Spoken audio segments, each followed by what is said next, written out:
Nah, jadi sekaligus menjawab sebagian dari pikiran rakyat dan TVRI. Sebenarnya RRI. Sebenarnya tadi ada sedikit disinggung juga mengenai Garuda ID ya. Kita nggak melakukan rivalitas dalam hal ini. Bahwa yang kita lakukan adalah inovasi, ya. Latar belakangnya adalah tuntutan untuk membuat standarisasi. Ini yang rasanya masih belum. Kemudian kita kembangkan dengan Sobat Liga ini. Nah, Sobat Liga sebenarnya sudah kita develop ini lebih hampir 1 tahun. Ya, kita juga berkomunikasi sama kepolisian, apalagi teman-teman wartawan juga paham bahwa salah satu transformasi yang masih belum dibuka kaitannya dengan larangan dari FIFA adalah penonton away. Nah, inilah jawaban dari yang akan kita terapkan. Ya, tentunya pada waktu penerapan nanti nggak bisa istilahnya frontal. Kita juga akan melakukan secara step by step kepada klub-klub masing-masing. Nah, memang di klub ada aplikasi, tapi ini bisa istilahnya dikombine, ya. Yang lebih spesifik dari Sobat Liga ini ada face recognition yang memudahkan setiap penonton itu bisa diketahui, ya. Cukup mendownload face-nya, kemudian daftar dan seterusnya seperti yang tadi. Kemudian nanti bisa diintegrasikan dengan ticketing system yang ada di klubnya masing-masing.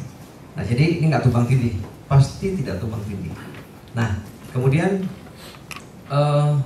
ini aplikasi. Kalau mohon maaf tadi Garuda ID itu basisnya adalah web based, ya. Dia nggak ada fitur-fitur yang katakanlah bisa melihat statistik bagaimana data pengembangan data tentang hasil pertandingan dan seterusnya. Nah, di dalam Sobat Liga ini itu sangat rinci. Bahkan klub-klub juga dimungkinkan bisa melakukan transaksional dari merchandise dan lain-lainnya. Nah, jadi saya pikir cukup tadi ya, hampir menjawab semua yang dijawab oleh 3 pertanyaan tadi. Nah, jadi memang kita mau coba dengan ticketing sistem away dulu, ya, supaya kita juga tidak mengalami kesulitan dari yang selama ini ada di klub-klub, terutama klub-klub yang besar, ya. Klub-klub yang besar mungkin tahap akhir barangkali akan kita lakukan. Nah, saya kalau melihat dari sistem kontrolnya itu semua ada di Liga, ya. Nanti bisa melihat semua data yang bisa dilihat, ya.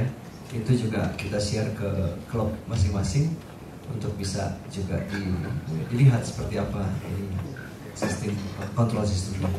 Kalau ditanya bagaimana keamanannya, ini kumpulan orang-orang ahli yang ada di Indonesia ini untuk mendevelop ini, ya. Rasanya sangat aman lah, gitu ya. Nah, kemudian kaitannya dengan detailing dari statistik klub-klub, ya. Memang klub untuk saat ini masih di Liga 1 karena face recognition ini kan kebutuhannya adalah untuk supporter sebenarnya. Nah, fans-fans yang ada dia bisa melihat tadi statistik dan lain-lain secara detail klubnya masing-masing tentang semua yang ada di dalam hasil pertandingan dari klub-klub itu. Jadi sangat lengkap. Kemudian tadi Taufik, Elite Pro Academy belum, ya. Kita masih kembangkan lagi karena memang tujuan yang paling hakiki adalah untuk pengembangan dan merecognize daripada supporter atau fans. Terima kasih sudah menonton. Silakan subscribe, like, dan jangan lupa komen di bawah ya Bola Spotter.